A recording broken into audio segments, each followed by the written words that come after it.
This is a summary of an article called Interpreter 1.5, written by me, Tessa Slaughter, and Andy Carmichael. Summary really is talking about interpreters. We go out there and we do lots of jobs, and these things can regularly happen. We accept a booking for a meeting, 1 hour meeting. We think, yep, we can do that. I can manage myself. And we get there and we can't. It's really in depth. It's convoluted. It goes on. Content is very heavy, and we're signing and processing, and we just get worn out. Really, that job's in the middle between needing one person or two. Really, that's a 1.5 interpreter job. It needs more than one person, but not quite two. We have guidelines that say that jobs over 1 hour must have 2 interpreters, or things that are very in-depth and heavy need to have 2 interpreters. But how do we judge that? It can be that there's a 1 hour meeting and it's really in-depth, it's fast, it's heavy, and it's impossible for one person to do. But on the flip side, could be an all-day job and it's really chilled out, laid back, you have plenty of breaks. The deaf client, they just prefer to be communicating themselves. They don't want an interpreter butting in, so we just sit back. You don't need 2 people for that job. One person can manage. So jobs are so varied, but we have a culture of celebrating like long interpreters that can sign for a long time. Like, for example, you look on like BBC News and you look at the interpreter. We say, wow, you've been signing for over an hour. It's amazing. And it's true, but an hour is too long. We look at it and we think, that is impossible. It's amazing. We celebrate you. And interpreters, they will have a lot of preparation time and stuff, but still we judge ourselves and go, God, I can't even do 45 minutes on my own without being worn out. So it's kind of like we set ourselves up to fail because we look at these interpreters that can sign for long periods, but we think we can't do it ourselves.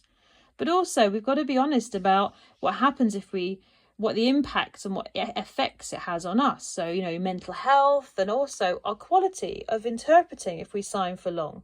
There was some research that was done a while back in the 70s, and it's really valuable. So they're assessing interpreters signing and doing voiceovers for 20 minutes.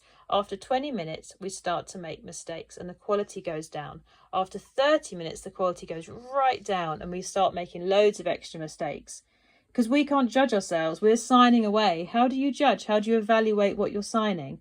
You're processing like mad. You can't think, am I making mistakes? If you're speaking, you can hear mistakes, but it's still difficult to judge. You could film yourself online and pick up mistakes and find your errors, but who likes watching themselves? I certainly don't. So it's quite hard, especially interpreters have a lot of pressure to book loads of jobs and to go off and accept roles we might not know. And so we run around and we fill ourselves up. But, if you have one job and it wears you out, it means the next job you're depleted. It means your quality will go down. So then it can really suffer. And it's not just us that suffers. The deaf and hearing people suffer because they're relying on us. So what's the answer? How can we solve this? Well, one area that maybe is possible to promote is the idea of like a 1.5 or a half an interpreter. So maybe like you go somewhere regularly. You know the people well, you know the team and the environment. You know that you can book yourself all day and I could be there. I could ask for breaks. I know the information already. My processing is less because I know the environment really, really well. So I can just get through it without really having to think too much. I can really manage. But sometimes managing even can still be, exhausting and depleting. For example, what happens if you're ill? What happens if you need to be off? Who's going to cover you? Because a new interpreter can come in and they can't do it themselves. They would need to because they're going to struggle. They're going to struggle to know the environment. So what about if we sort of looked about bringing like a half interpreter with us? So, they're coming along to learn, not coming along to shadow. They're working with you, but you're not expecting them to do half and half of the work. More like they're supporting you in the background. They're learning. You can teach them. So you can do like generational planning, like build up a team of skills. So plenty of people can do the same type of work, and you're not just relying on one person. So another thing. Maybe you're working for a long time or new, it doesn't matter. But, new areas, new subjects come up. You can't expect yourself to suddenly straight away get it. So if you had like a half interpreter support, it could help you learn the new thing. For example, you could go to a job and another person super skilled at what they're doing. So it makes you feel a bit lacking in confidence, like you can't do it. But if you'd agreed before and you accept, oh, it's totally normal. I'm a half interpreter today. I'm supporting you and I'm making sure that you're not going to get worn out, but I'm also here to learn. I'm not expecting to be at the same skill level as you. I'm here to support you. And then eventually I'll start to get more confident and get up to your level.